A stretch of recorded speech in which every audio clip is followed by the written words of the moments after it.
রে দহিয়াতুল কলবি, আমি নবী তোমারে কি কোনো ধরনের কষ্ট দিয়েছি? ও দহিয়াতুল কলবি,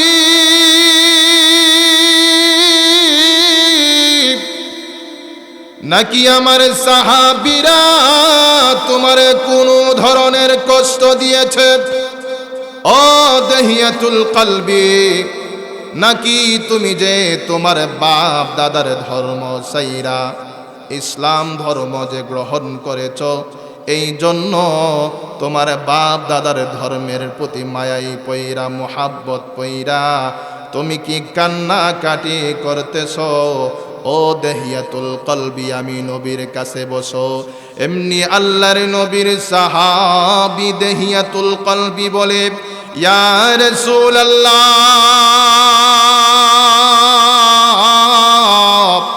আমি আমার বাপ দাদার ধর্মের প্রতি মায়ায় পইরা আমি কান্না কাটি করি না। ইয়া রাসূলুল্লাহ, আপনি নবীও আমারে কোনো ধরনের কষ্ট দেন নাই, আপনার সাহাবীরাও আমারে কোনো ধরনের কষ্ট দেন না। ইয়া রাসূলুল্লাহ, আমি নিজে নিজে কালিমা পড়েছি, নিজ ইচ্ছা অনুযায়ী মুসলমান হয়েছি। ও দহিয়াতুল কলবি, নিজ ইচ্ছা অনুযায়ী যদি মুসলমান হয়ে থাকো, তাহলে তুমি কেন কান্না কাটি করো? এমনি দহিয়াতুল কলবি বলে, ইয়া রাসূলুল্লাহ, আমি কেন কান্না কাটি করি গো? অতীতে যে আমি গুনাহ করেছি, আমি যে আল্লাহর নাফরমানি করেছি, আমি ওই গুনাহের দিকে লক্ষ্য কইরা কান্নাকাটি করতেছি। ইয়া রাসূলুল্লাহ, আমি যে গুনাহ করেছি আল্লাহর কাছে মাফ পাওয়ার যোগ্য না। ওগো নবীজি,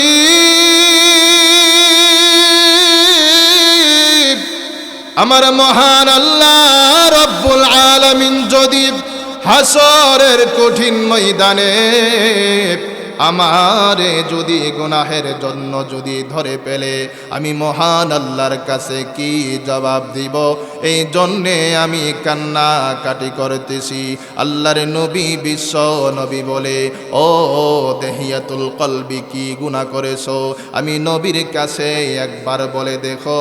এমনি দহিয়াতুল কলবি আল্লাহর নবীর কাছে বলে, ইয়া রাসূলুল্লাহ, আমি অতীতে আমার বাপ দাদার ধর্মের নিয়ম অনুযায়ী আমি আমার অনেকগুলা কন্যা সন্তানকে ডাইরেক্ট জিন্দা কবর দিয়া ফেলছি। মুহতারাম হাজিরিন,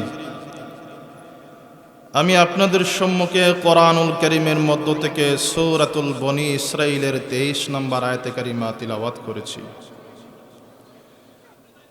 আমার তিলাওয়াতকৃত আয়াতে কারিমাকে সামনে রেখে আমার তিলাওয়াতকৃত আয়াতে কারিমার উপর সহি শুদ্ধভাবে সকলকে বুঝিয়ে বুঝিয়ে ইখলাসের নিয়তে, আমলের নিয়তে আমি যেন আলোচনা করতে পারি, মহান আল্লাহ পাক রব্বুল আলামিন আমাকে তৌফিক দান করুক। সকলে বলি আমিন।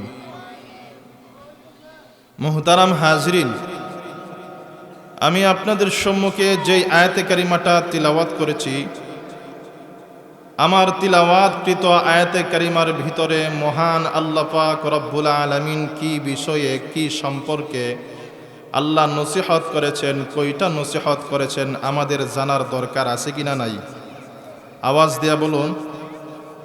তাহলে আসুন আমরা জেনে নেই মহান আল্লাহ পাক রব্বুল আলামিন আমার তিলাওয়াতকৃত আয়াতে কারিমার ভিতরে মহান আল্লাহ কি বলেছেন। আল্লাহ পাক রব্বুল আলামিন আমার তিলাওয়াতকৃত আয়াতে কারিমার ভিতরে 2টা নসিহত করেছেন, 2টা ওয়াজ করেছেন। কয়টা ওয়াজ করেছেন? 2টা ওয়াজ। আপনারা কি আমার কথা বুঝেন না? যদি বুঝেন তাহলে আমার সঙ্গে হা না একটু উত্তর দিয়েন। যদি বলি সুবহানাল্লাহ বলেন, সুবহানাল্লাহ বলতে হবে। যদি বলি ঠিক কিনা, এগুলা যদি বলেন, আল্লাহু আকবার যদি বলেন, তাহলে বুঝবো আমার কথাগুলা আপনারা বুঝতেছেন, আলোচনাগুলা বুঝতেছেন, আমার আরো আগ্রহ জাগবে, আগ্রহ জাগলে আমিও আর আলোচনা সুন্দর করতে পারবো।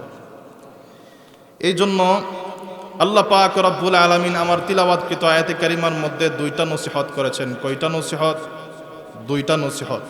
আর ওই দুইটা নসিহত মহান আল্লাহ পাক রব্বুল আলামিন বলেন, বিসমিল্লাহির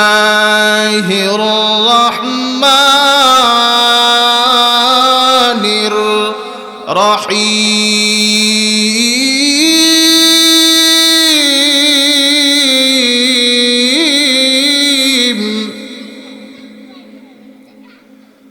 وقضى ربك ألا تعبدوا إلا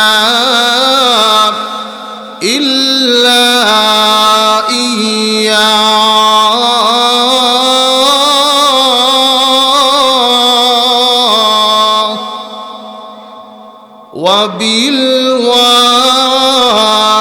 وبالوالدين إحسانا। আল্লাহ পাক রব্বুল আলামিন আমার এই তিলাওয়াতকৃত আয়াতে কারিমার ভিতরে আল্লাহ দুইটা নসিহত করেছেন।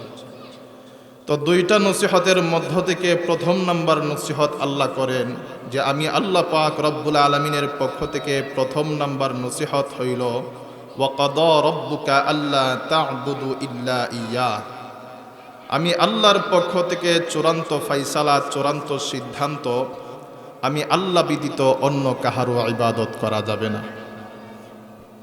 আল্লাহ বলেছেন, আল্লাহর পক্ষ থেকে ডাইরেক্ট সিদ্ধান্ত হয়ে গেছে, ডাইরেক্ট চূড়ান্ত ফাইসালা হয়ে গেছে, আল্লাহ ব্যতীত অন্য কেহ আল্লাহর ইবাদত, আল্লাহ ব্যতীত অন্য কাহারও ইবাদত করা যাবে না। তা আল্লাহ ব্যতীত যেহেতু অন্য কাহারও ইবাদত করা যাবে না, তাহলে একমাত্র কার ইবাদত করতে হবে? একমাত্র আল্লাহর ইবাদত করতে হবে। কেননা মহান আল্লাহ পাক রব্বুল আলামিন আমাদেরকে এই পৃথিবীর মধ্যে পাঠিয়েছেনই, আমাদেরকে সৃষ্টি করেছেন শুধু একমাত্র আল্লাহর ইবাদত করার জন্য। এই কথাটাও আমার নাম মহান আল্লাহ পাক রব্বুল আলামিন নিজে কোরআনুল কারীমের মধ্যে আল্লাহ তুলে ধরেছেন এই কথাটা। আল্লাহ বলেন, ইয়া আইয়ুহান নাস اعبدوا ربكم الذي خلقكم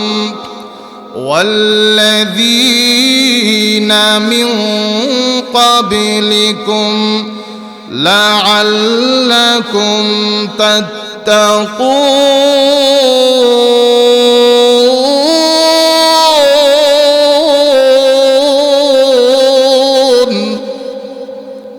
আল্লাহ পাক রব্বুল আলামিন বলেন, ও দুনিয়ার মানুষ সকল, তোমরা আমি আল্লাহর ইবাদত করো।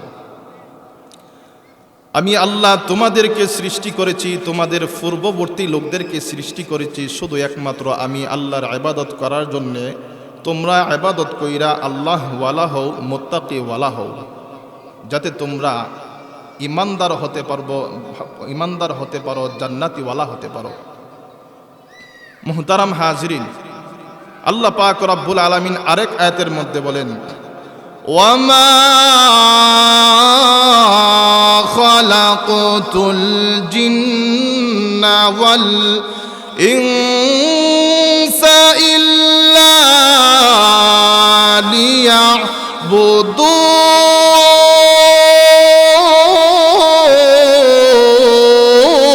লিয়াবুদুন। আল্লাহ পাক রব্বুল আলামিন বলেন, আমি আল্লাহ এই পৃথিবীর মধ্যে মানুষ এবং জিন জাতিদেরকে পাঠিয়েছি শুধু একমাত্র আমি আল্লাহর ইবাদত করার জন্যে। মহান আল্লাহ পাক রব্বুল আলামিন এই রকমভাবে কোরআনুল কারীমের অনেক জায়গাতেই বলেছেন, একমাত্র আল্লাহ আল্লাহর ইবাদত করার জন্যে মানুষ এবং জিন জাতিদেরকে পাঠিয়েছে। তো আল্লাহ পাক রব্বুল আলামিন যেহেতু বলেছেন একমাত্র আল্লাহর ইবাদত করতে হবে, আল্লাহ আমাদেরকে ইবাদত করার জন্যই পাঠিয়েছে, আল্লাহ ব্যতীত যেহেতু অন্য কাহারও ইবাদত করা যাবে না, তাহলে এখন কার ইবাদত করতে হবে? একমাত্র আল্লাহর ইবাদত করতে হবে। আল্লাহর ইবাদত যে করব, আল্লাহ যে বলেছেন আল্লাহর ইবাদত করার জন্যে, আমরাও যে বলতেছি আল্লাহর ইবাদত করতে হবে, আমরা তো আল্লাহর ইবাদত ঠিকভাবে আদায় করি না, পালন করি না। আল্লাহর হুকুমগুলো তো আমরা ঠিকভাবে পালন করি না। আমাদের সমাজের মধ্যে যেই সমস্ত মানুষ আছে, সমস্ত মানুষদের মধ্যে থেকে অধিকাংশ মানুষই বেনামাজি, নামাজ আদায় করে না। কথা ঠিক নেই? অধিকাংশ মানুষ নামাজ আদায় করে না। নামাজ আদায় করে না, তাদেরকে যদি জিজ্ঞাসা করি, ও ভাই নামাজ আদায় করেন না কেন? আমি আমার নিজের মুসল্লিদেরকে অনেক সময় জিজ্ঞাসা করি, যারা নামাজ আদায় করেন না, তাদেরকে যদি জিজ্ঞাসা করি, ও ভাই নামাজ কেন আদায় করেন না? তারা আমার সঙ্গে উত্তর দেয়, হুজুর নামাজ তো আদায় করার প্রয়োজন, দরকার, নামাজ তো আদায় করার মনে চায়, কিন্তু হুজুর দুনিয়ার বিভিন্ন ঝামেলার কারণে, বিভিন্ন সমস্যার কারণে নামাজ আদায় করার সময় পাই না, নামাজ আদায় করার টাইম পাই না। যারা বলে নামাজ আদায় করার জন্য টাইম পানা, সময় পানা, তাদের দিকে লক্ষ্য করলে দেখা যায় তারাই দোকানপাটের মধ্যে ঘন্টার ঘন্টা আড্ডা মাইরা সময় নষ্ট করে ফেলতেছে। ঘন্টার ঘন্টা আড্ডা মাইরা সময় টিকিপা নষ্ট করার জন্যে, কিন্তু যেই মহান মনিব আমাদেরকে সৃষ্টি করেছে, যেই মহান আল্লাহ আমাদেরকে সৃষ্টি করেছে, ওই মহান আল্লাহর, ওই মহান মনিবের কুদরতি পায়ে সেজদা দেওয়ার জন্য আমরা টাইম মিলাইতে পারি না। আফসোসের বিষয়, মহান আল্লাহ পাক রব্বুল আলামিন আমাদেরকে এই দুনিয়ার মধ্যে পাঠিয়েছেনই শুধু একমাত্র আল্লাহর ইবাদত করার জন্যে, আল্লাহর হুকুম মান্না অন্য কিছু করার জন্যে, কিন্তু আল্লাহর হুকুম পালন করার জন্য আমরা টাইমই মিলাইতে পারি না। মুহতারাম হাজরিন, এই স্বভাবগুলা কিন্তু আল্লাহ ওয়ালাদের স্বভাব না, এই স্বভাবগুলা কিন্তু ঈমানওয়ালাদের স্বভাব না।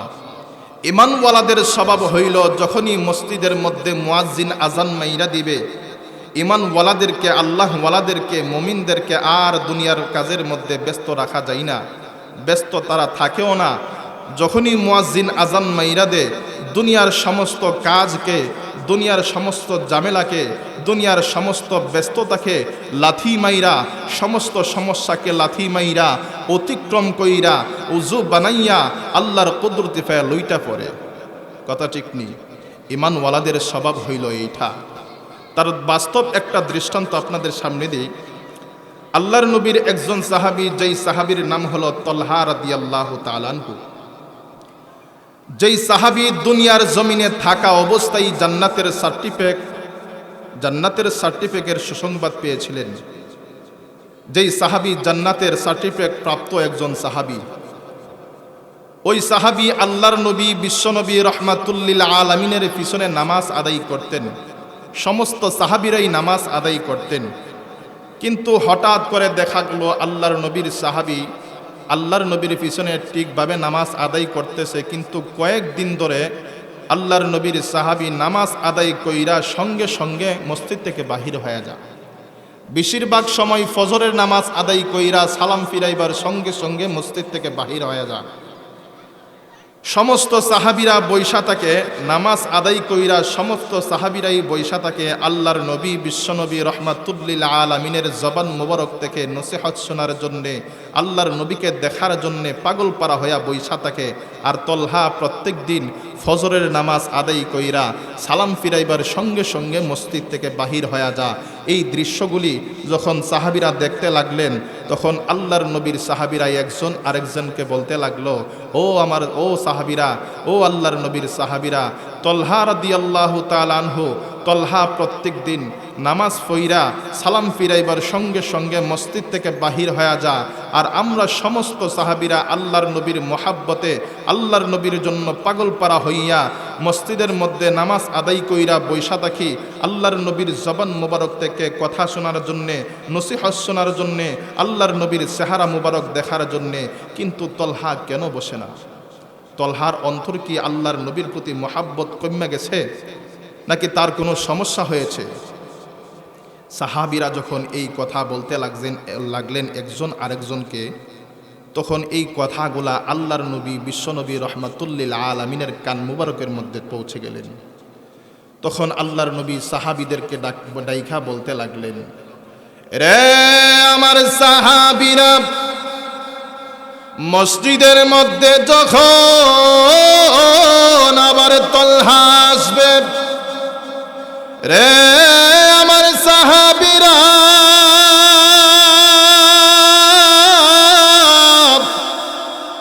আমার তলহারে জানাইয়া দিও,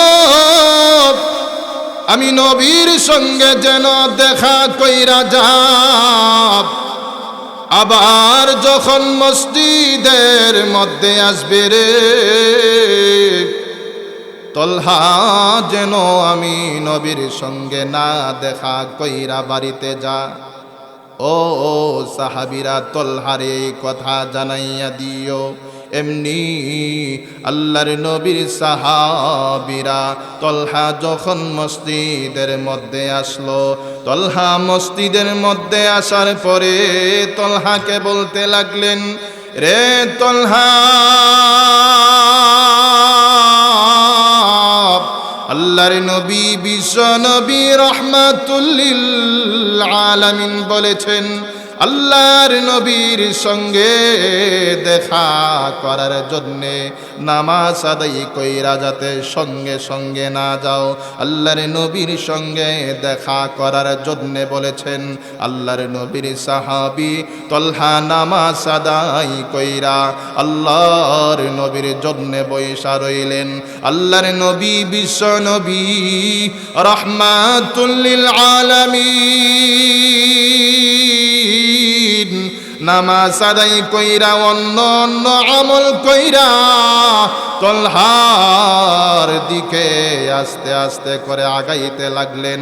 মনটা বড় নরম কইরা তলহার কাছে গিয়া তলহাকে বলতে লাগলেন, ও তলহা, কয়েকদিন ধরে আমি শুনতেছি, আমার সাহাবীদের থেকে আমি শুনতেছি, আমি নবীও কয়েকদিন ধরে লক্ষ্য করতেছি তুমি নামাজ আদায় কইরা সঙ্গে সঙ্গে মসজিদ থেকে বাহির হয়ে যাও। সমস্ত সাহাবীরা আমি নবীর জন্যে পাগল পারা হইয়া আমি নবীর নসিহত শোনার জন্যে বইসা থাকে, আর তুমি কেন চলে যাও?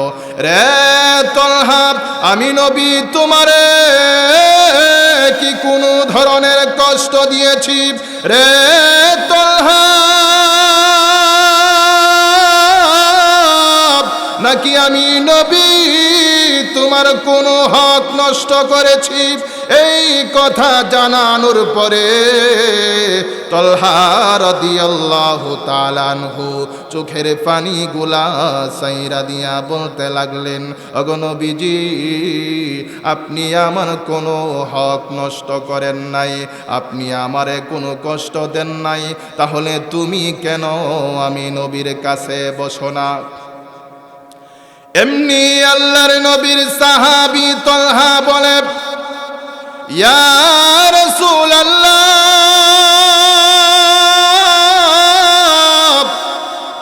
আমি এমন একটা অভাবী, এমন একটা গরিব গো, যেই গরিবের কারণে, যেই অভাবের কারণে ইয়া রাসূলুল্লাহ, আমার ঘরের মধ্যে একটা কাপড়ের চাইতে বিস্তি কোনো কাপড় নাই। ইয়া রাসূলুল্লাহ,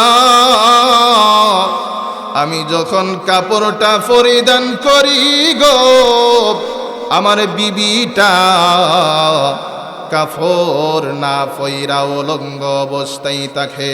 ইয়া রাসূলুল্লাহ, ওগো নবীজি, আমার ঘরের মধ্যে এমন অভাব, আমি যখন মসজিদের মধ্যে চলা যাই, ইয়া রাসূলুল্লাহ, ওই কাপড়টা যখন পরিধান কইরা চলে যায়, আমার বিবিটা ঘরের মধ্যে উলঙ্গ অবস্থায় থাকে গো। ইয়া রাসূলুল্লাহ, আমি যদি সঙ্গে সঙ্গে না যাই, আমার বিবিটা আমার আশা করতে করতে যদি নামাজের সময় শেষ হয়ে যায়, নামাজের টাইম যদি শেষ হয়ে যায়, তাহলে আমার বিবিটার নামাজ তো কাজা কাজা হয়ে যাবে। এই জন্যে আমি সঙ্গে সঙ্গে বাড়িতে চলে যাই। আমার কাপড়টা বাড়িতে গিয়া খুল্লা দিলে আমার বিবিটা কাপড়টা পয়রা নামাজ আদায় করে। ইয়া রাসূলুল্লাহ, আমি যদি সঙ্গে সঙ্গে না যাই, আমার বিবিটা কাপড়ের আশা কইরা পয়সা থাকবে। আর যদি নামাজের সময় চলে যায়, আর যদি নামাজের ওয়াক্ত চলে যায়, আমার বিবির নামাজ কাজা হয়ে যাবে, নষ্ট হয়ে যাবে। এর জন্যে আমার মহান আল্লাহ রব্বুল আলামিন হাসরের কঠিন ময়দানে যদি আমারে বলে, রে তলহা, তোর বিবির নামাজ কেন নষ্ট হইল রে? ও তলহা, তোর জন্যে তো তোর বিবির নামাজ নষ্ট হয়ে গেছে, কাজা হয়ে গেছে। ইয়া রাসূলুল্লাহ, আমার মহান আল্লাহ রব্বুল আলামিন যদি আমার এই কথা বলে ফেলে, আমি আমার মহান আল্লাহর কাছে কি জবাব দিব গো? আমার মহান আল্লাহর কাছে তাহলে আমি দরা খায়া যাইতে হবে। আল্লাহর কাছে যদি দরা খায়া যায়, আমার মহান আল্লাহর তৈরি জাহান্নামে যাইতে হবে। আমি জাহান্নামের আগুন বরদাস্ত করতে পারবো না। ইয়া রাসূলুল্লাহ,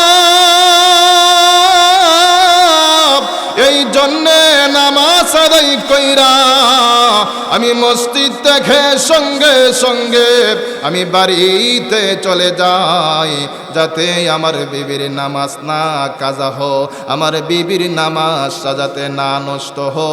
ইয়া রাসূলুল্লাহ, আমি এমন একটা অভাবী, যে অভাবের কারণে আমার ঘরের মধ্যে একটা কাপড়ের চাইতে 20টি কোনো কাপড় নাই। ওগো নবীজি, এত কষ্ট করে আমি নামাজ আদায় করি, আল্লাহর হুকুম আদায় করি। ইয়া রাসূলুল্লাহ, ওগো নবীজি, তারপরেও আল্লাহর হুকুম আমি বাদ দেই না, আমার স্ত্রীকেও বাদ দেওয়ার জন্য দেই না। আল্লাহর নবী, বিশ্ব নবী, রাহমাতুল লিল আলামিন,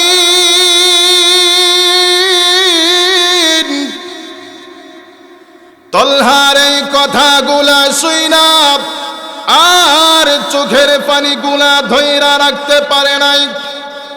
চোখের পানিগুলা চাইরা দিয়া কাঁদে আর বলে, রে তলহা, আর কান্দিস না, আর তোর কাঁদতে হবে না। আমি নবী তোরে এই মুহূর্তে জানাইয়া দে, তুই যে এত কষ্ট করে নামাজ আদায় করছিস, আল্লাহর হুকুম যে বাদ দেশ নাই, তোর বিবিরেও যে বাদ দেওয়ার জন্য দেশ নাই, আমি নবীজি এই মুহূর্তের তোরে সুসংবাদ জানাইয়া দে, তোর জন্য আল্লাহর তৈরি জান্নাত ওয়াজিব হয়ে গেছে। মুহতারাম হাজরিন, আল্লাহর তৈরি জান্নাত তার জন্য ওয়াজিব হয়ে গেছে। এত কষ্ট করে নামাজ আদায় করেছে, এত অভাব, ঘরের মধ্যে একটা কাপড়ের চাইতে 20টি কোনো কাপড় নাই। নিজে পড়লে নিজের বিবিটা উলঙ্গ অবস্থায় থাকছে, বা বিবি পড়লে নিজে উলঙ্গ অবস্থায় থাকছে, এরপরও নামাজ বাদ দেন নাই। আর আমাদের তো কোনো কিছুর অভাব নাই, টাকা পয়সার অভাব নাই, কাপড়ের অভাব নাই, বা আমরা নামাজ আদায় করতে গেলে মসজিদের মধ্যে গেলে কেহ বাধাও প্রদান করে না, কথা ঠিক নেই। এরপরও নামাজ আদায় করি না, নামাজ আদায় করি না। সাহাবীদের অন্তরের মধ্যে পরিপূর্ণভাবে আল্লাহর প্রতি ভয় ছিল। আপনার আমার অন্তরের মধ্যে আল্লাহর প্রতি ভয় নাই। ভয় না থাকার কারণে আমাদের এই অবস্থা, আমাদের আমলের এই অবস্থা। এই জন্য আল্লাহর নবীর সাহাবীদের মতো যদি আল্লাহর নবী, আল্লাহ পাক রব্বুল আলামিনের হুকুমগুলার যদি গুরুত্ব দিতে হয়, তাহলে আমাদের অন্তরের মধ্যে আল্লাহর প্রতি সর্বপ্রথম পরিপূর্ণভাবে ভয় আনতে হবে। যদি ভয় আনতে পারি, তাহলে সাহাবীদের মতো আমরা হয়ে যাব। মুহতারাম হাজিরিন, আল্লাহ পাক রব্বুল আলামিন নিজেও বলেছেন দুনিয়ার মানুষদেরকে আল্লাহকে ভয় করার জন্যে। আল্লাহ পাক রব্বুল আলামিন যে বলেছেন, দুনিয়ার মানুষদেরকে ভয় করার জন্যে আল্লাহকে, এই কথাটা আমার না, মহান আল্লাহ পাক রব্বুল আলামিন নিজে স্বয়ং বলেছেন কোরআনুল কারীমের মধ্যে। আল্লাহ বলেন, ইয়া আইয়ুহাল্লাযীনা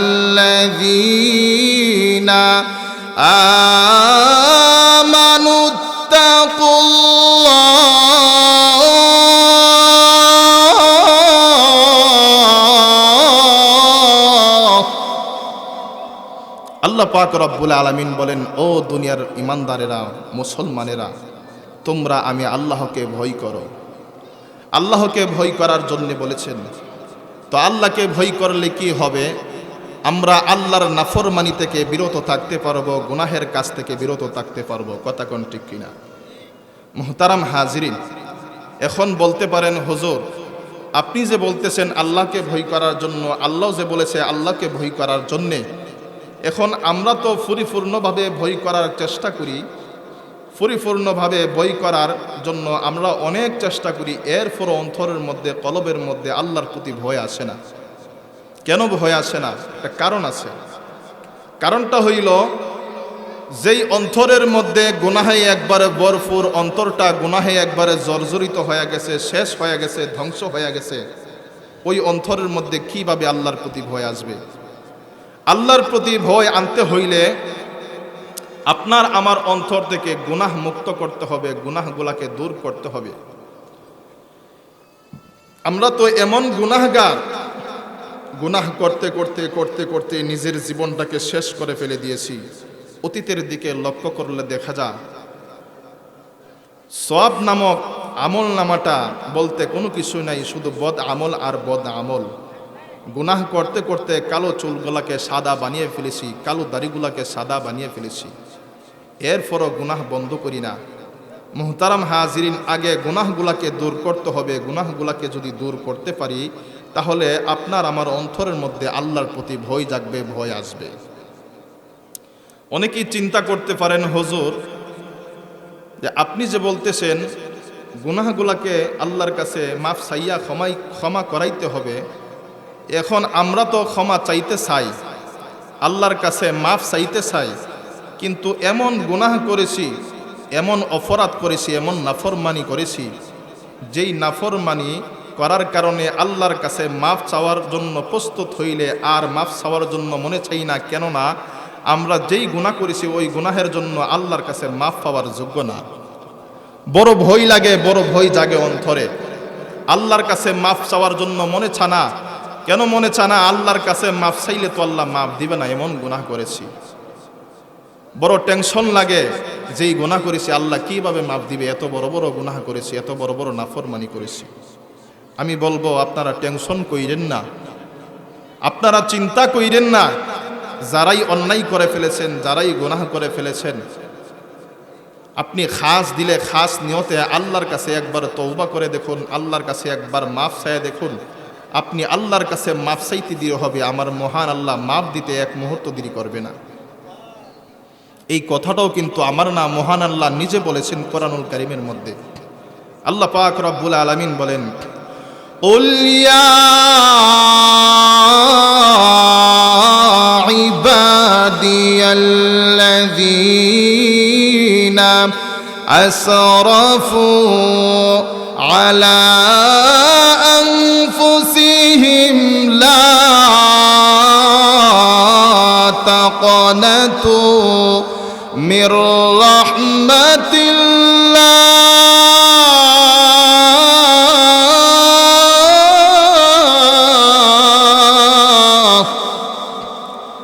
إن الله يغفر الذنوب جميعا।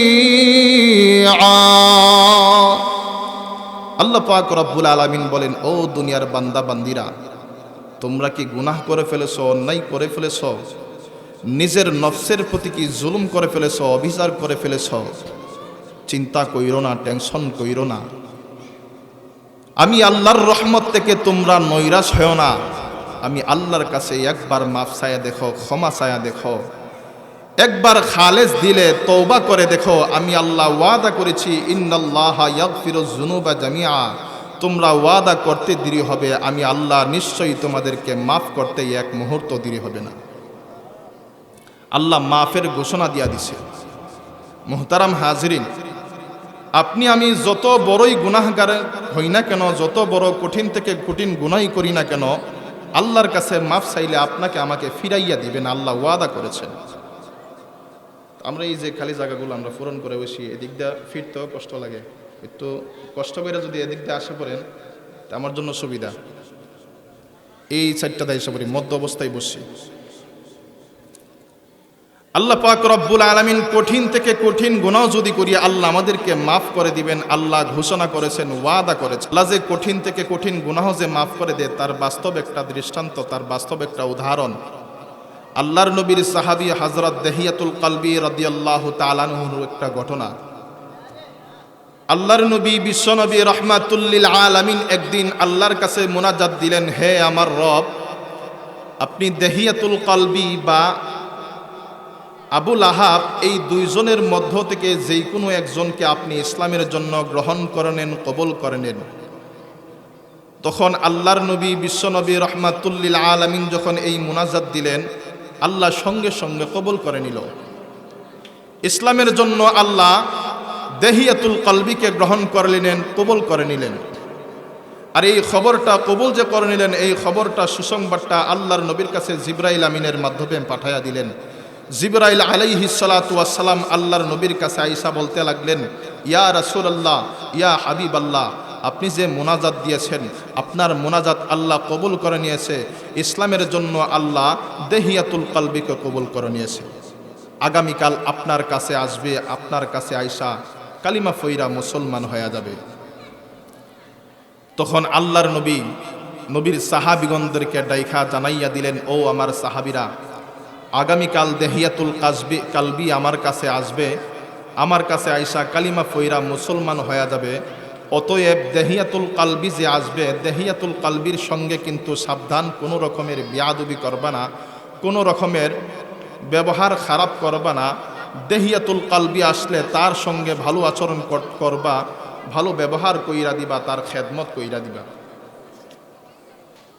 আল্লাহর নবী বিশ্বনবী রাহমাতুল লিল আলামিন যখন সাহাবীদেরকে এই কথা জানাইয়া দিলেন, পরের দিন দেখা গেল আল্লাহর নবী সাহাবীদেরকে লইয়া যখন বৈশা রইলেন, হঠাৎ করে লক্ষ্য করে দেখে দেহিয়াতুল কলবি আল্লাহর নবীর দিকে আসতেছে। আল্লাহর নবী এই দৃশ্য দেখা, দেহিয়াতুল কলবিকে দেখা, দেহিয়াতুল কলবি কোথায় বসবে, তখন আল্লাহর নবীর শরীর মুবারক থেকে যা একটা চাদর মুবারক ছিল, চাদর মুবারকটা টান মাইরা জমিনের মধ্যে বিছাইয়া দিছে যাতে আয়েশা বসে। সুবহানাল্লাহ, জোরে কইতেন না? মুহতারাম হাজিরিন, তখন দেহিয়াতুল কলবি আয়েশা এই চাদর মুবারকটাকে টান মাইরা হাতে লইয়া না বইসা চোখের পানিগুলা ছাইরা দিয়া কাঁদতে লাগলেন আর বলতে লাগলেন, ইয়া রাসূলুল্লাহ, ইয়া হাবিবাল্লাহ, এই চাদর মুবারকের মধ্যে বসার উপযুক্ত আমার হই নাই। ইয়া রাসূলুল্লাহ, এই চাদর মুবারকের মধ্যে বসার জন্য আমি আসি নাই, আমি আসছি আপনার কাছে আপনার হাতে হাত রাইখা কালিমা ফইরা মুসলমান হয়ে যাওয়ার জন্যে। তখন দেহিয়াতুল কলবি রাদিয়াল্লাহু তাআলা আনহু আল্লাহর নবীর হাতে হাত রাইখা কালিমা পড়ে মুসলমান হয়ে গেছে। এখন যে মুসলমান হয়েছে, আনন্দ হওয়ার কথা না? আনন্দিত হওয়ার কথা, খুশি হওয়ার কথা। কিন্তু দেহিয়াতুল কলবি এমনভাবে কান্নাকাটি আরম্ভ কইরা দিছে যেন বোঝা যায় তার পরিবারের মধ্যে কেহ ইন্তিকাল করছে। একটা পরিবারের মধ্যে একটা মানুষ যখন ইন্তিকাল করে, ইন্তিকাল করার পর পরিবারের লোকরা যেই রকমভাবে কান্নাকাটি করে, ঠিক তেরকমভাবে দেহিয়াতুল কলবিও কান্নাকাটি আরম্ভ কইরা দিছে। অন্যান্য সাহাবীরা যারা ছিল তারাও এই দেহিয়াতুল কলবির কান্না দেখা তারাও কান্না শুরু কইরা দিছে। তখন আল্লাহর নবী বিশ্বনবী রাহমাতুল লিল আলামিন দেহিয়াতুল কলবিকে বলতে লাগলেন, রে দেহিয়াতুল কলবি, আমি নবী তোমারে জোর জবরদস্তি কইরা মুসলমান বানাই নাই, তুমি নিজে নিজে আমি নবীর কাছে আসছো, নিজের ইচ্ছা অনুযায়ী কালিমা পড়েছ, মুসলমান হয়েছ। এখন নিজের ইচ্ছা অনুযায়ী কালিমা পড়া তুমি কেন কান্নাকাটি করো? রে দেহিয়াতুল কলবি, আমি নবী তোমারে কি কোনো ধরনের কষ্ট দিয়েছি? ও দেহিয়াতুল কলবি,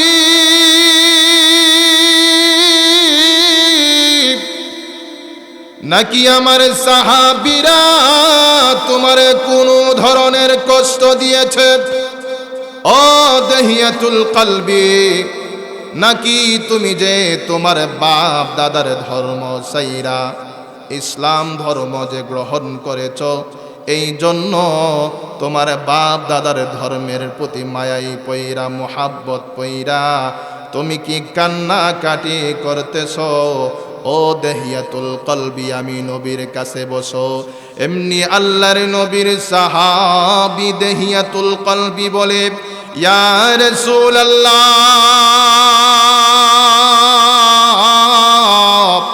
আমি আমার বাপ দাদার ধর্মের প্রতি মায়ায় পইরা আমি কান্নাকাটি করি না। ইয়া রাসূলুল্লাহ, আপনি নবীও আমারে কোনো ধরনের কষ্ট দেন নাই, আপনার সাহাবীরাও আমারে কোনো ধরনের কষ্ট দেন না। ইয়া রাসূলুল্লাহ, আমি নিজে নিজে কালিমা পড়েছি, নিজ ইচ্ছা অনুযায়ী মুসলমান হয়েছি। ও দেহিয়াতুল কলবি, নিজ ইচ্ছা অনুযায়ী যদি মুসলমান হয়ে থাকো, তাহলে তুমি কেন কান্নাকাটি করো? এমনি দেহিয়াতুল কলবি বলে, ইয়া রাসূলুল্লাহ, আমি কেন কান্নাকাটি করি গো? অতীতে যে আমি গুনাহ করেছি, আমি যে আল্লাহর নাফরমানি করেছি, আমি ওই গুনাহের দিকে লক্ষ্য কইরা কান্নাকাটি করতেছি। ইয়া রাসূলুল্লাহ, আমি যে গুনাহ করেছি আল্লাহর কাছে মাফ পাওয়ার যোগ্য না। ওগো নবীজি,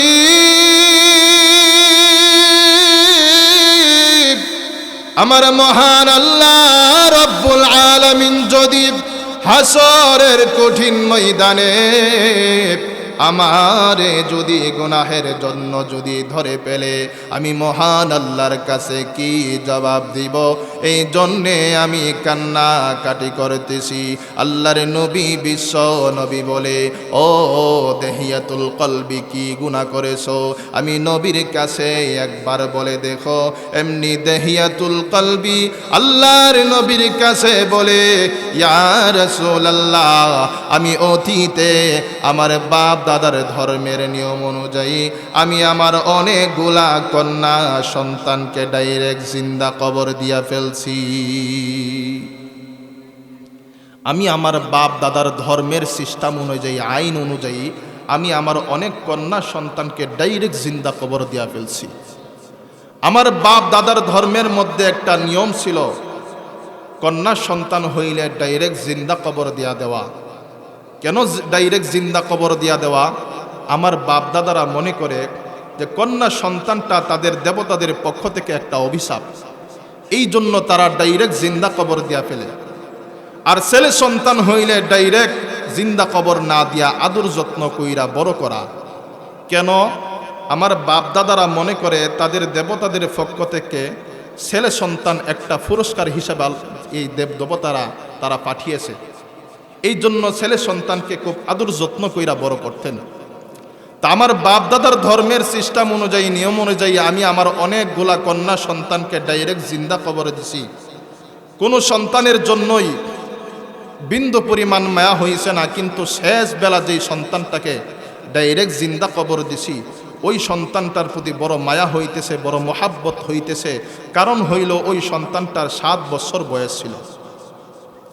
ইয়া রাসূলুল্লাহ, আমি যখন ব্যবসার উদ্দেশ্যে অন্যত্র চলে যাব, আমার বিবির ঘরের মধ্যে আমার ওই 7 বছরের মাসুম বাচ্চাটা ছিল।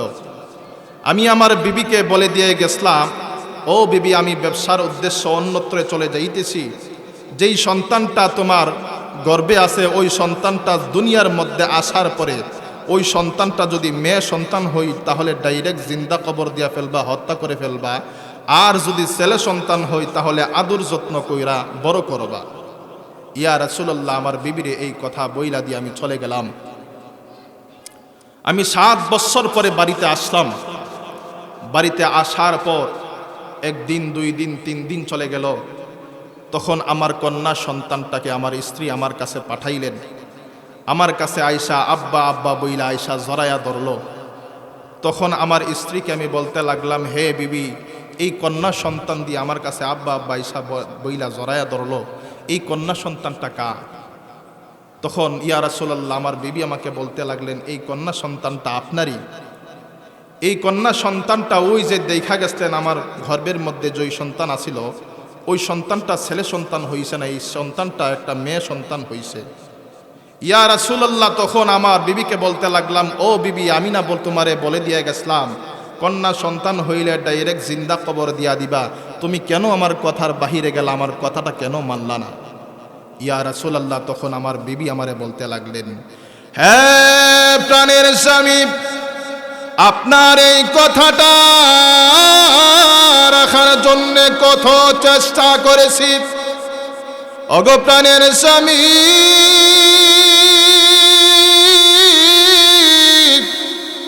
কতদিন আমার কন্যা সন্তানটারে আমি হত্যা করার জন্যে, সিফা দিয়া মারার জন্যে, গলা টিপ্পা মারার জন্যে অনেক চেষ্টা করেছি। আমি যেই সময় মারার জন্য হাত বাড়াইতাম, আমি লক্ষ্য করতাম আমার কন্যা সন্তানের চেহারাই আপনার চেহারাটা বাইসা উঠছে। হ্যাঁ প্রাণের স্বামী, তখন আপনার চেহারার প্রতি মায়ায় পইরা আমি আর আমার কন্যা সন্তানকে হত্যা করতে পারি নাই।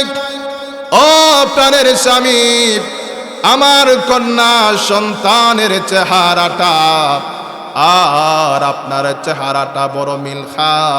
ওগো প্রাণের স্বামী, হত্যা যেহেতু করতে পারি নাই, আমাদের মেয়েটা যেহেতু মোটামুটি বড় হয়ে গেছে, 7 বছর হয়ে গেছে, চলো না সোনার হত্যা না কইরা আমরা লালন পালন কইরা বড় করি।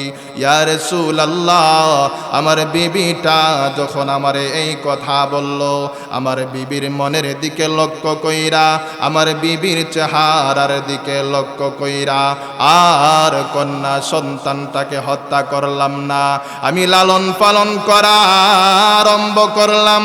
ইয়া রাসূলুল্লাহ, কয়েকদিন চলে যাওয়ার পর এলাকার মানুষগুলা আমার বিভিন্ন ধরনের কথাবার্তা বইলা আমার মনের মধ্যে আঘাত করতে লাগলো। তাদের আঘাতগুলা আমি বরদাস্ত করতে পারছিলাম না।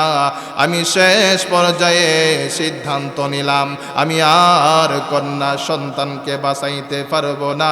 এলাকার মানুষগুলা যেই রকম ভাবে আমার কষ্ট দিতে লাগলো, এখন আর বাঁচাইতে পারবো না। এখন আমার কন্যা সন্তানটাকে হত্যা করতেই হবে। এখন আমার স্ত্রীর সামনে কি কইরা হত্যা করব? হত্যা যদি করতে হয় আমার স্ত্রী থেকে দূরে নিয়া হত্যা করতে হবে। এখন আমার বিবির কাছ থেকে কিভাবে দূরে নিয়ে যাব? আমি বুদ্ধি কইরা আমার বিবিটার কাছে গিয়া বলতে লাগলাম, ও প্রাণের বিবি, তোমার বাবার বাড়িতে অনেক দিন হয়ে গেছে আমি বেড়াইতে যাই না। আমার শ্বশুর বাড়িতে অনেক দিন হয়ে গেছে বেড়াইতে যাই না।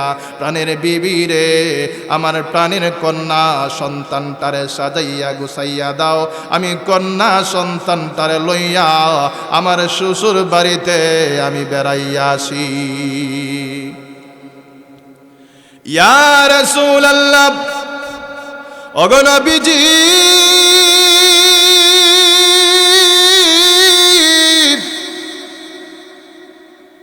আমার প্রাণের বিবিটা এই কথা শুইনা বড় আনন্দিত হইল, বড় খুশি হইল।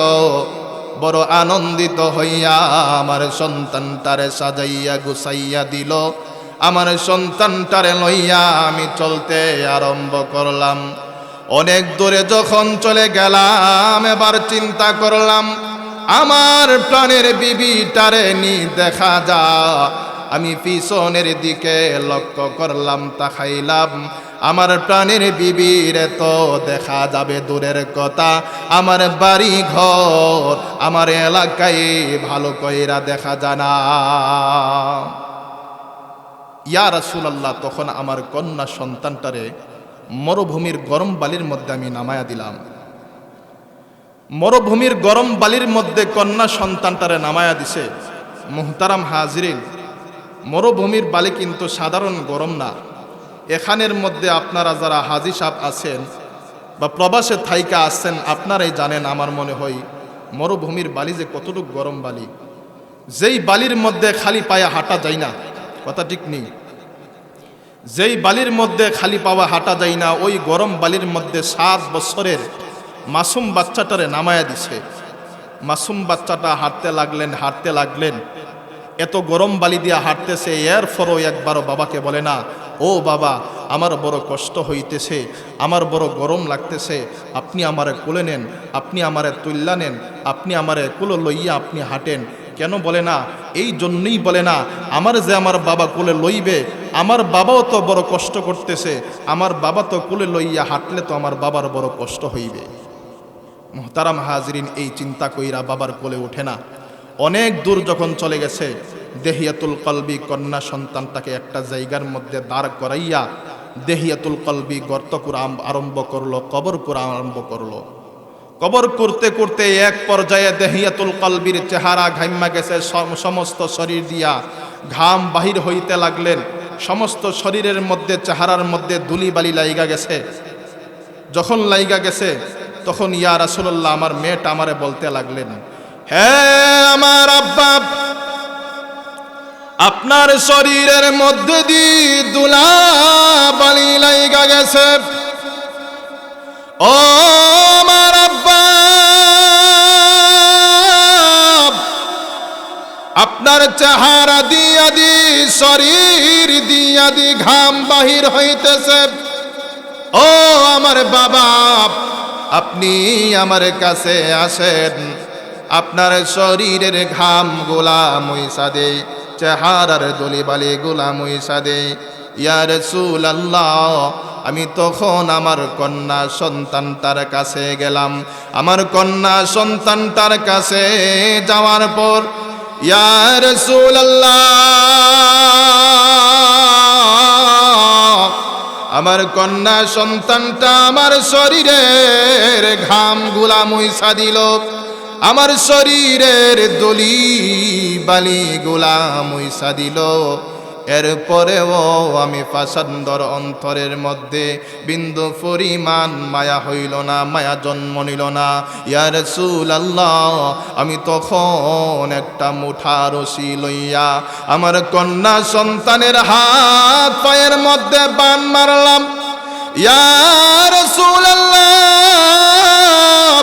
আমার কন্যা সন্তানটার হাত পা টাক মাইরা বান দেওয়ার কারণে হাত পায়ের মধ্যে ব্যথা আরম্ভ হয়ে গেছে।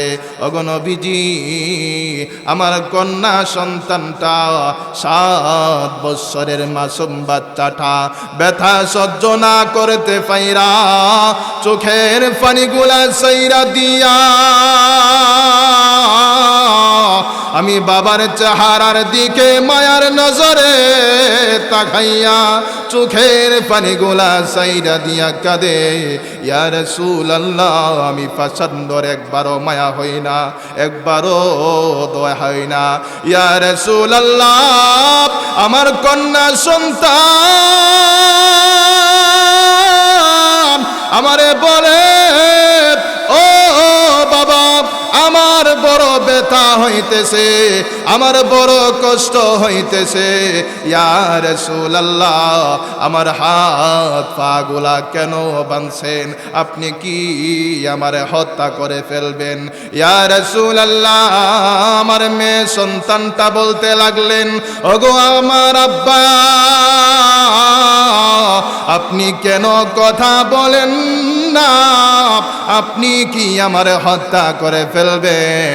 আব্বা গো, আপনি কথা বলেন আর না বলেন, আমি কিন্তু বুঝে গেছি। আমার মা জননী আমারে বলেছিল, ও মা, তোর বাবা বাড়িতে আসলে তো তোর বাবার কাছে তুই যাইবি না। কেন জানিস নি? তোর মার কাছে গেলে, তোর বাবার কাছে গেলে তোর বাবা তোরে হত্যা করে ফেলবে। ও আমার আব্বা, ওই দিন আমার বিশ্বাস হই নাই, আজকে আমার বিশ্বাস হয়ে গেছে। আজকে আমি বিশ্বাস করে নিছি আপনি বাবা আমারে হত্যা করতে পারবেন। ইয়া রাসূলুল্লাহ, আমার কন্যা সন্তানটা আমার কাছে বলতে লাগলেন, ও আমার আব্বা, আপনি কি আমার হত্যা করতে পারবেন? আমি না আপনার কন্যা, আমি না আপনার মেয়ে, আপনারে না আমি আব্বা আব্বা বইলা ডাকি। বাবা গো, কেমনে আমারে হত্যা করবেন? ইয়া রাসূলুল্লাহ, এই কথা বলার পরে আমার 7 বছরের মাসুম বাচ্চা গলার মধ্যে ধাক্কা দিয়া গর্তটার মধ্যে ফালাইয়া দিলাম। ইয়া রাসূলুল্লাহ,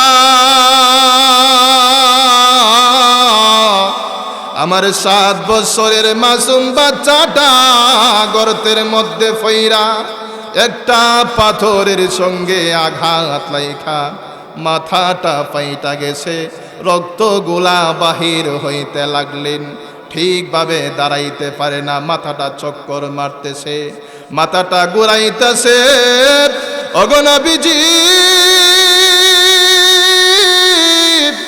আমার কন্যা সন্তানটা কান্না করে আর আমারে বলে, ও আমার আব্বা, আপনি কি আমারে হত্যা করে ফেলবেন গো? আব্বা গো, আমারে হত্যা কইরেন না, আমার বড় বাঁচার শখ, আমি বাঁচতে চাই। ও আমার আব্বা, আপনি যে আমারে হত্যা করবেন, আমার অপরাধটা কি? আমার অপরাধটাই তো হলো আমি কন্যা সন্তান কেন জন্ম হইলাম, কেন জন্ম হইলাম কন্যা সন্তান হইয়া। ও আমার আব্বা, আমি কথা দিলাম, আপনার সঙ্গে ওয়াদা করলাম গো, যতদিন দুনিয়ার মধ্যে বাঁচি, জীবনে কোনো দিন আপনার কাছে মেয়ে দাবি কইরা আসব না, আমার মা জননীর কাছে মেয়ে দাবি লইয়া যাব না। ইয়া রাসূলুল্লাহ, আমার কন্যা সন্তান আমারে যখন এই রকম ভাবে বলতে লাগলেন, আমার কোনো মায়া হইল না, কোনো দয়া জন্মগ্রহণ করল না আমার অন্তরে। ইয়া রাসূলুল্লাহ, তখন আমি একটা বড় পাথর লইয়া আমার কন্যা সন্তানের মাথার মধ্যে ছাইরা দিলাম। আমার কন্যা সন্তানের মাথার মধ্যে পাথরটা পইরা 2টা ভাগ হয়ে গেছে, মাথার মগজগুলা বাহির হয়ে গেছে। আমার কন্যা সন্তান মৃত্যুর সঙ্গে পাঞ্জা লড়তে আরম্ভ করলো।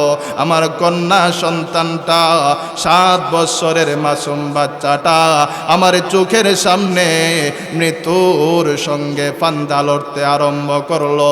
চাইতে আরম্ভ করলো। এরপরেও আমার কন্যা সন্তানের প্রতি কোনো মায়া হইল না।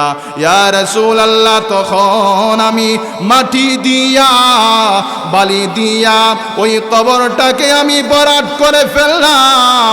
আমার কন্যা সন্তানটাকে ডাইরেক্ট জিন্দা কবর দিয়া ফেললাম। ইয়া রাসূলুল্লাহ, আমি যখন বাড়ির দিকে রওনা করলাম, বাড়িতে চলে যাব, এমনি আমি শুনি কবরের মধ্য থেকে আমার কন্যা সন্তানটা আমারে ডাইখা ডাইখা বলতেছে, হে আমার আব্বা, আপনি আমারে একা রাইখা যায়েন না। ওগো আমার আব্বা, জীবনে কোনোদিন একটা রাত আমার মায়ের কুল ছাড়া, আমার মায়ের ওর ছাড়া কোনো একটা রাত আমি ঘুমাই নাই। ওগো আমার আব্বা, আজকে যে অন্ধকার কবরে জিন্দা রাইখা যাইতেছেন, আমি যে মৃত্যু বরণ করে ফেলবো, ওই কবরের মধ্যে একা একা আমি কেমনে থাকবো? আব্বা গো, আমারে আপনি রাইখা যায়েন না, আপনি আমারে লয়া যান, আমার বড় বাসার শখ। ইয়া রাসূলুল্লাহ, এই কথা বলার পরেও আমার কন্যা সন্তানটারে আমি লয়া আসলাম না, আমি ডাইরেক্ট জিন্দা কবর দিয়া ফেলছি। এখন আমি বাড়িতে আসলে, আমি খাইতে গেলে আমার কন্যা সন্তানের কথা মনে হয়, আমি ঘুমাইতে পারি না। ইয়া রাসূলুল্লাহ, এত বড় অন্যায় করেছি, এত বড় গুনাহ করেছি, আমার মহান আল্লাহর কাছে মাফ পাওয়ার যোগ্য না। আমার মহান আল্লাহ আমার গুনাহগুলা মাফ দিবনি। আল্লাহর নবীর সাহাবী দহিয়াতুল কলবি এই কথাগুলা বইলা যখন কান্নাকাটি আরম্ভ কইরা দিছে, এই মুহূর্তে আমার মহান আল্লাহ হযরতে জিবরাইল রে পাঠাইয়া দিলেন আল্লাহর নবীর কাছে সুসংবাদ দিয়া। হযরতে জিবরাইল আমিন আল্লাহর নবীর কাছে আইসা বলতে লাগলেন, ওগো নবীজি, আপনার সাহাবী দহিয়াতুল কলবিকে বলুন আর যেন কান্না না করে, আর কান্না করতে হবে না। দহিয়াতুল কলবি যে নিজের গুনাহের জন্য কান্নাকাটি করতেছে, সে যে ইসলাম ধর্ম গ্রহণ করেছে এবং নিজের গুনাহের জন্য যে আল্লাহরে ভয় পাইতেছে, আল্লাহর কাছে যে লজ্জিত হয়েছে, এর জন্য মহান আল্লাহ রব্বুল আলামিন ওই দহিয়াতুল কলবির অতীতের সমস্ত গুনাহগুলো আল্লাহ মাফ করে দিয়েছে।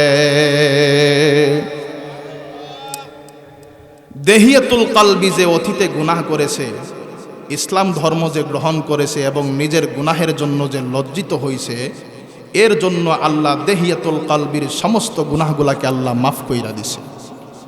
মুহতারাম হাজিরিন, এত কঠিন থেকে কঠিন গুনাহ করছে, এরপরও আমার মহান আল্লাহ দহিয়াতুল কলবিকে ফিরাইয়া দেই নাই।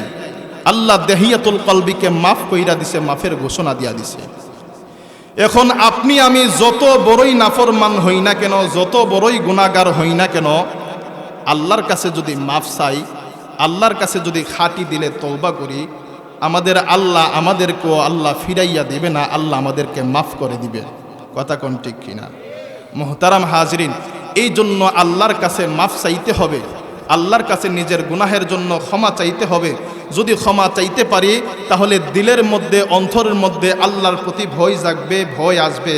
আর যদি ভয় আসে, আমরা মহান আল্লাহর ইবাদত পরিপূর্ণভাবে করতে পারবো। কথা কোন ঠিক কিনা?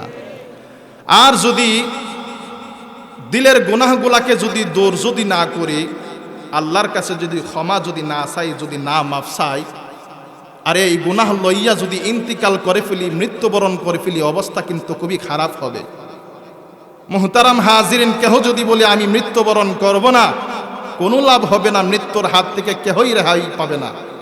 আল্লাহ নিজে বলেন, কুল্লু নাফসিন যায়িকাতুল মাউত সুম্মা ইলাইনা লা তুরজাউন।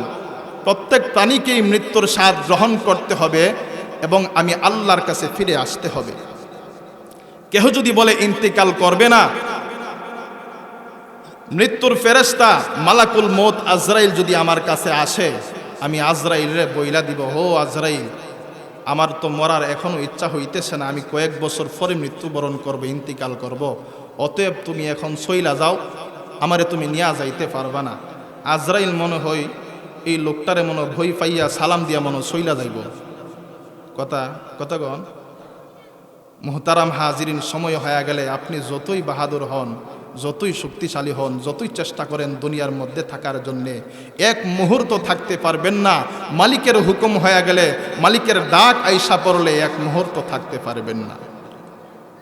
সকলে আমরা একটু জিকির করি, লা ইলাহা ইল্লাল্লাহ, লা ইলাহা ইল্লাল্লাহ, লা ইলাহা ইল্লাল্লাহ, লা ইলাহা ইল্লাল্লাহ, লা ইলাহা। সকলে জোরে জোরে মুহাব্বতে লা ইলাহা ইল্লাল্লাহ, লা ইলাহা ইল্লাল্লাহ, লা ইলাহা ইল্লাল্লাহ, লা ইলাহা ইল্লাল্লাহ, লা ইলাহা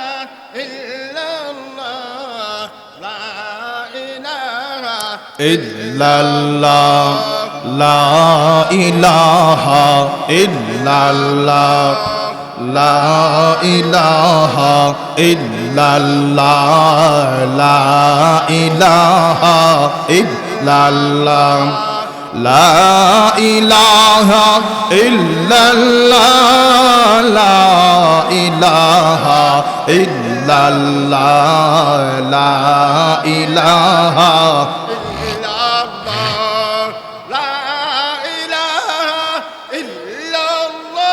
লা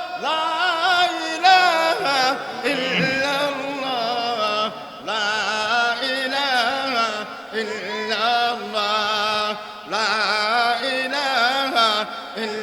ইল্লাল্লাহ,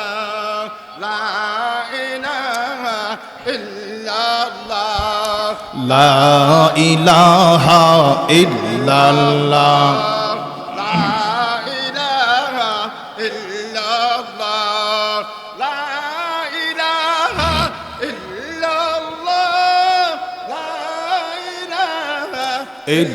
ইল্লাল্লাহ, লা ইলাহা ইল্লাল্লাহ, লা ইলাহা ইল্লাল্লাহ, লা ইলাহা ইল্লাল্লাহ, লা ইলাহা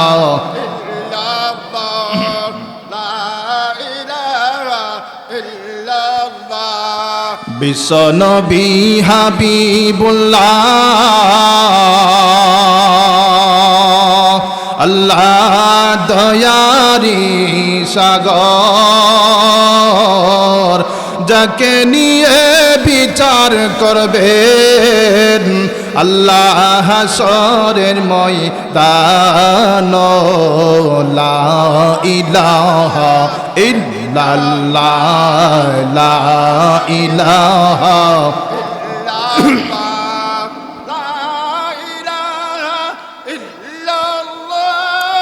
লা ইলাহা ইল্লাল্লাহ, লা ইলাহা ইল্লাল্লাহ, লা ইলাহা ইল্লাল্লাহ। তেরে সেवा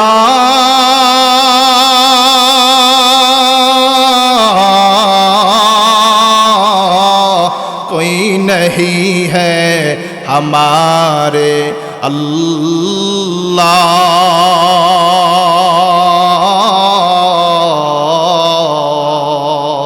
तो ही हमारे माबूद हकीकी, ला इलाहा इल्लल्लाह, লা ইলাহা ইল্লাল্লাহ লা ইলাহা ইল্লাল্লাহ লা ইলাহা ইল্লাল্লাহ লা ইলাহা ইল্লাল্লাহ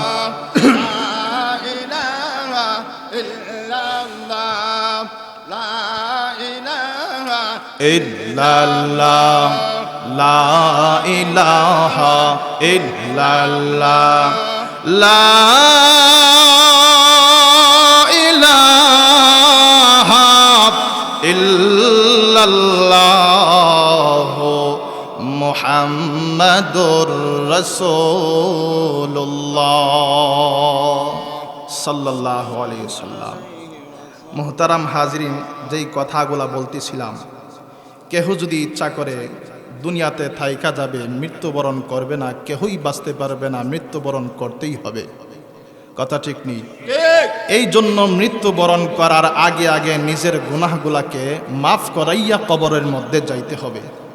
এখন যদি না মাফ কইরা আল্লাহর কাছে তওবা না কইরা যদি অন্ধকার কবরের মধ্যে চলে যান, আর অন্ধকার কবরের মধ্যে যাওয়ার পরে যদি গিয়া বলেন, ও কবর, আমার সঙ্গে সাবধান, কোনো ধরনের বেয়াদবি করবি না, কোনো ধরনের খারাপ আচরণ করবি না, আমার সঙ্গে খারাপ ব্যবহার করবি না, কেন জানিস আমি দুনিয়ার মধ্যে থাকা অবস্থায় বড় শক্তিশালী লোক ছিলাম, বড় টাকাওয়ালা ছিলাম, বড় নেতা ছিলাম, বড় আলেম ছিলাম।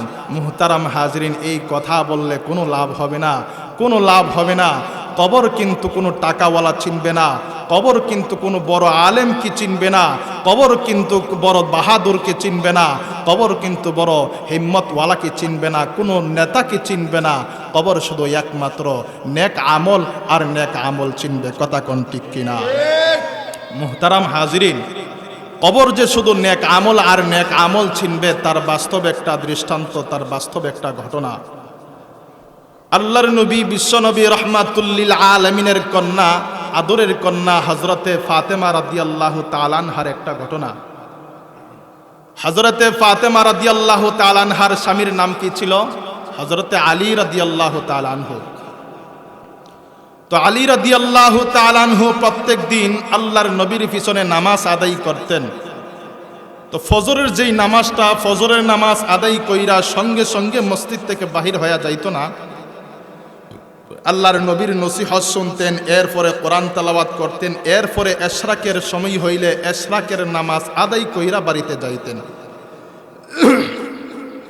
আর ওই দিক দিয়া বাড়িতে ফাতেমা রাদিয়াল্লাহু তাআলা আনহা উনিও ফজরের নামাজ আদায় কইরা কোরআন তেলাওয়াত করতেন, এরপরে এশরাকের নামাজ আদায় কইরা নামাজের মুসল্লা থেকে উঠতেন।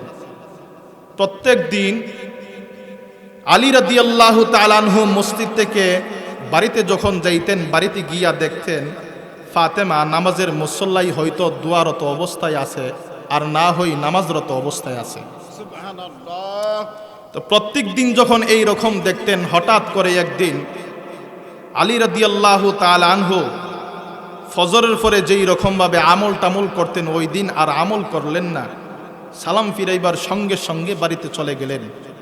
বাড়িতে গিয়া প্রত্যেক দিন যেই রকম ভাবে দেখতেন যে ওই ফাতেমা রাদিয়াল্লাহু তাআলা আনহা নামাজের মুসল্লায়, কিন্তু ওই দিন গিয়া দেখলেন না ফাতেমা নামাজের মুসল্লায় নাই। তখন আলী রাদিয়াল্লাহু তাআলা আনহু বড় পেরেশানির মধ্যে পড়ে গেলেন। হাইরে, আমার বিবিটা আজকে এক সপ্তাহ হয়ে গেছে, শরীর অসুস্থ, জ্বর হয়ে যাওয়ার কারণে ভালো কইরা দাঁড়াইতেও পারে না। এই নামাজের মুসল্লা সাইডা কোথায় গেল?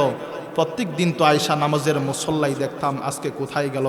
ঘরের মধ্যে ভালো কইরা তালাশ করলো, কোথাও পাইল না। বাড়ির মধ্যে তালাশ করলো, এও পাইল না। শেষ পর্যায়ে চিন্তা করলো, রান্নাঘরটা তো এখনো দেখি নাই। ওই রান্নাঘরের মধ্যে গিয়া দেখে রান্নাঘরের মধ্যে ঘরের যত কাজ টাজ আছে সমস্ত কাজ সরাইয়া বৈশা রইছে, ঘরের সমস্ত কাজগুলা ফাতেমা করবে। এমনি আলী রাদিয়াল্লাহু তাআলা আনহু ফাতেমা রাদিয়াল্লাহু তাআলা আনহাকে বলতে লাগলেন, রে ফাতেমা, আজকে এক সপ্তাহ হয়ে গেছে শরীর অসুস্থ হয়ে যাওয়ার কারণে তুমি ভালো কইরা দাঁড়াইতে পারো না, শরীরটা দুর্বল হয়ে গেছে। ও ফাতেমা, এতগুলা কাজ কেন, অত শরীর অসুস্থ লইয়া কেন সরাইলা? এতগুলা কাজ তুমি কেমনে করবা? এমনি ফাতেমা রাদিয়াল্লাহু তাআলা আনহা চোখের পানিগুলা সাইরা দিয়া প্রাণের স্বামীকে বলতে লাগলেন, ও প্রাণের স্বামী, স্বপ্নে যোগে গত রাতে যেইটা দেখছি বাস্তবে তা পূরণ হইতেছে। এমনি আল্লাহর নবীর সাহাবী আলী বলতে লাগলেন, ও ফাতেমা, তুমি স্বপ্নে যুগে কি দেখলা আর বাস্তবে কি পূরণ হইতেছে? তোমার কথার তো আমি আগা মাতা কোনো কিছু বুঝলাম না, তুমি আমারে ভালো কইরা বুঝাইয়া বলো।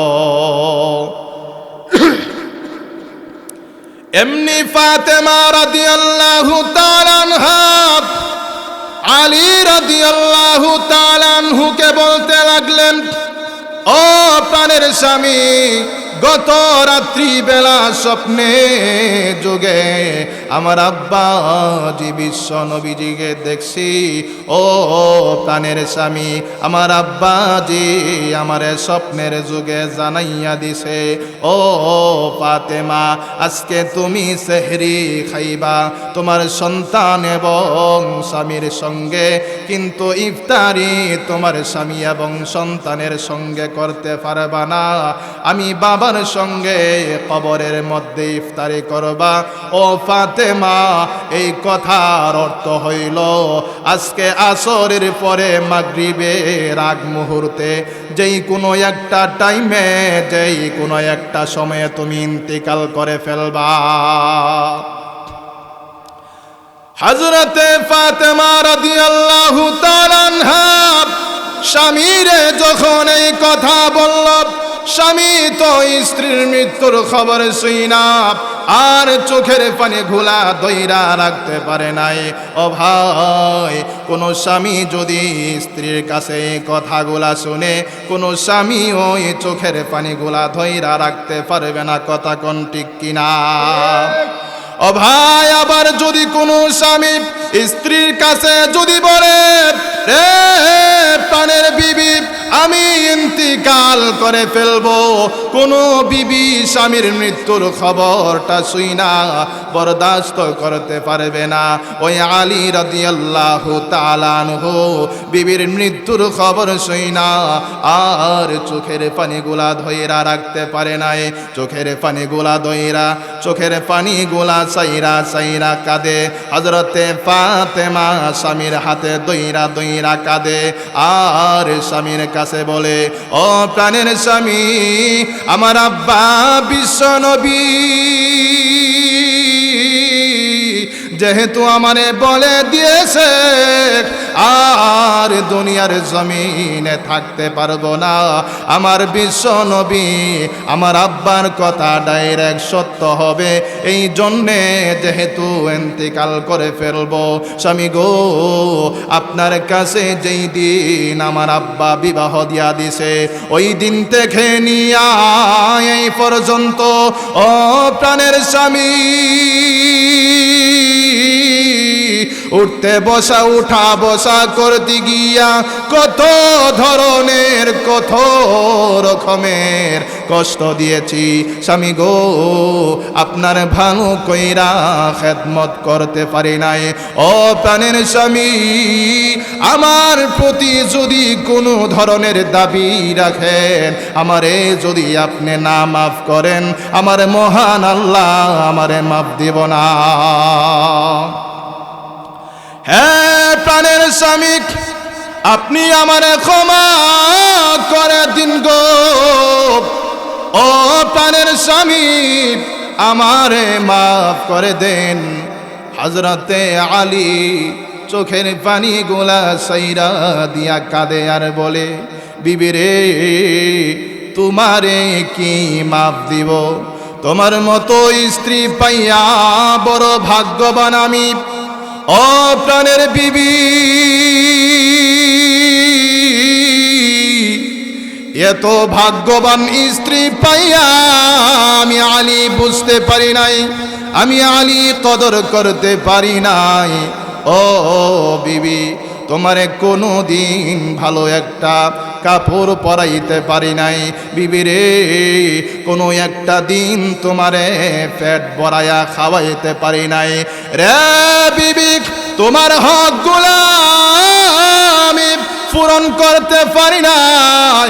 ও বিবি, আমার প্রতি যদি দাবি রাখো রে, আমারে যদি না মাফ করো, আমার মহান আল্লাহর কাছে ধরা খাইতে হবে। আর আল্লাহর তৈরি জাহান্নামের মধ্যে ও বিবি যাইতে হবে। আমি জাহান্নামের আগুন বরদাস্ত করতে পারবো না। অতএব তুমি আমারে মাফ করে দাও। মুহতারাম হাজরিন, বিবি স্বামীর কাছে হাত দইরা কান্না করে আর মাফসা, স্বামীও বিবির কাছে মাফসা, একজন আরেকজনের হাতে দইরা যখন কান্না করতেছে, এমন সময় আল্লাহর নবী বিশ্ব নবী রহমাতুল্লিল আলামিনের আদরের দুইটা নাতি হযরতে হাসান হুসাইন আলী রাদিয়াল্লাহু তাআলা আনহুর দুইটা সন্তান এমন সময় ঘরের মধ্যে উপস্থিত হয়ে গেছে।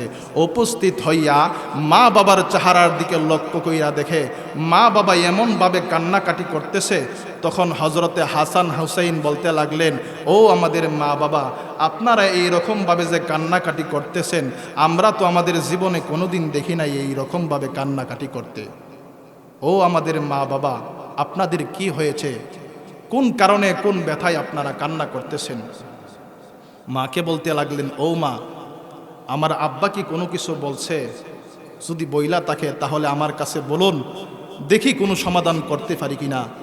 মা কোনো জবাব দেই না। তখন আলী রাদিয়াল্লাহু তাআলা আনহুকে বলতে লাগলেন, ও আমাদের বাবা, আপনারে কি কোনো কিছু বলছে মা?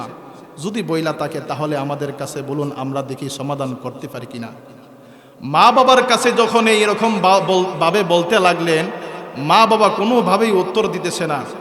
শেষ পর্যায়ে বারে বারে যখন বলতেছে, হযরতে ফাতেমা রাদিয়াল্লাহু তাআলা আনহা বলতে লাগলেন, ও আমাদের সন্তানেরা, তোমরা যে বারে বারে বলতেছ আমরা কেন কান্নাকাটি করতেছি, এইটা তো আমাদের স্বামী স্ত্রীর ব্যাপার। আমাদের স্বামী স্ত্রীর ব্যাপারটা আমাদের মধ্যেই থাকুক, তোমরা আমাদের মধ্যে আইসো না। তোমরা তোমাদের নানাজির রওজার পাশে চলে যাও, তোমাদের নানাজির রওজার পাশে গিয়া তোমাদের নানাজির সঙ্গে গিয়া কথা বলো। তখন হাসান হুসাইন রওজার পাশে চলে গেলেন। রওজার পাশে গিয়া আল্লাহর নবীকে সালাম দিলেন। সালাম দেওয়ার পর আল্লাহর নবী বিশ্বনবী রহমাতুল্লিল আলামিন সালামের জবাব দিয়া ওই হাসান হুসাইনকে বলতে লাগলেন, রে হাসান হুসাইন, আজকে আমি নানাজির কাছে তোমরা কেন? আজকে তো তোমরা তোমাদের মা জননীর কাছে থাকার কথা। ওরে হাসান হুসাইন, কেন জানোনি তোমাদের মা জননী আজকে চিরজীবনের জন্যে পৃথিবী ছাইরা চলে যাবে। রে হাসান হুসাইন, জীবনের শেষবারের মতো তোমাদের মা জননীরে দেখা দাও, আর জীবনে কোনো দিন তোমাদের মা জননীরে দেখতে পারবা না। আজকে আসরের পরে মাগরিবের আগ মুহূর্তে যেই কোনো একটা টাইমে, যেই কোনো একটা সময়ে তোমাদের মা জননী এই পৃথিবী ছাইরা চলে যাবে। অতএব আমি নানাজির কাছে থাইকা সমনষ্ট কইরো না, তোমরা তোমাদের মা জননীর কাছে চলে যাও। হাসান হুসাইন এই কথাগুলা শোনার পরে আর চোখের পানিগুলা ধইরা রাখতে পারে না। চোখের পানিগুলা সাইরা দিয়া কান্না করে একটা ভাই আর একটা ভাইরে আঞ্জা দিয়া ধইরা কান্না করে আর বলে, ওরে ভাই, আমাদের মা জননী বলে আমরারে সাইরা চলে যাবে। আমাদের নানাজি বলেছে, ওরে ভাই, আমরার মা জননী যদি আমরা রে সাইরা চলে যা, আমরা কারে মামা বইলা ডাকবো, কে আমাদেরকে আদর করবে, আমরা কার কোলে ঘুমাবো, কার উড়ে ঘুমাবো। ওরে ভাই, আমরা নানাজির কথা কিন্তু সত্য, চলো আমাদের মা জননী রে জীবনের শেষবারের মতো দেখা দে। দুইটা ভাই কবুতরের জোড়ার মতো দৌড়াইয়া বাড়িতে গিয়া মা জননীর কাছে গিয়া কান্না করতে আরম্ভ করলো, আর বলতে লাগলেন, ও আমাদের মা, আপনি বলে পৃথিবীর জমিন চাইরা চইলা যাবেন, এই কথাটা কেন আপনি লুকায়া রাখলেন? আপনি লুকায়া রাখলেও আমাদের নানাজি কিন্তু আমাদেরকে শুনাইয়া দিছে, জানাইয়া দিছে। হাসান হুসাইন এই রকমভাবে কান্না করতে লাগলেন, মা জননীকে বলতে লাগলেন, ও মা, আমরার নানাজি কিন্তু আমাদেরকে বইলা দিছে আপনি যে দুনিয়ার মধ্যে থাকবেন না। মা গো, আপনি যেহেতু আমাদেরকে সাইরাই চলেই যাবেন, এই জন্য শেষবারের মতো আমাদেরকে কয়েকটা নসিহত করে যান। এরপরে মা জননী কয়েকটা নসিহত করলো। মুহতারাম হাজরিন, একবারে সংক্ষিপ্তভাবে বলতেছি, আমার পরের বক্তা আয়সা বসছে, এই জন্য একবারে সংক্ষিপ্তভাবে শেষ করে দিতেছি। মা জননীর কাছ থেকে কয়েকটা নসিহত গ্রহণ করলেন। মা জননী সন্তানদেরকে নসিহত কইরা হযরতে ফাতেমা রাদিয়াল্লাহু তাআলা আনহা আলীকে বলতে লাগলেন, ও প্রাণের স্বামী, আমি যে ইন্তিকাল করে ফেলবো, ইন্তিকাল করার পর আমারে আপনি দিনের বেলা দাফন কইরেন না, রাত্রেবেলা দাফন কইরেন। রাত্রেবেলা যখন হয়ে গেছে, ইন্তিকাল করার পর যখন রাত্রেবেলা হয়ে গেছে, রাত্র যখন গভীর হয়ে গেছে, তখন দাফন দেওয়ার জন্য কবরের মধ্যে নিয়ে গেলেন। কবরের মধ্যে নামানোর আগে হযরত আবু যর গফারি রাদিয়াল্লাহু তাআলা আনহু ওই কবরকে লক্ষ্য করে বলতেছে, হ এ কবর, সাবধান, আজকে তোর পেটের মধ্যে কারে রাখা হবে জানিসনি? জানিসনি কারে রাখা হবে? যে জান্নাতের সমস্ত মহিলাদের সর্দারনি হবে, সমস্ত সর্দারনি, সমস্ত জান্নাতীদের মহিলাদের সর্দারনি হযরতে ফাতেমাকে রাখা হইতেছে। ও কবর, তার সঙ্গে বিয়াদবি করবি না। যাকে রাখা হইতেছে সে কিন্তু হযরতে মুহাম্মদুর রাসূলুল্লাহ সাল্লাল্লাহু আলাইহি সাল্লামের আদরের কন্যা ফাতেমা, তার সঙ্গে কিন্তু কোনো ধরনের কোনো রকমের বিয়াদবি করবি না। তিনটা প্রশ্ন করলেন, তিনটা জবাব আল্লাহ পাক রব্বুল আলামিন কবরের জবাব খুইলা দিলেন। তখন তিনটা জবাব দিতে লাগলেন কবর।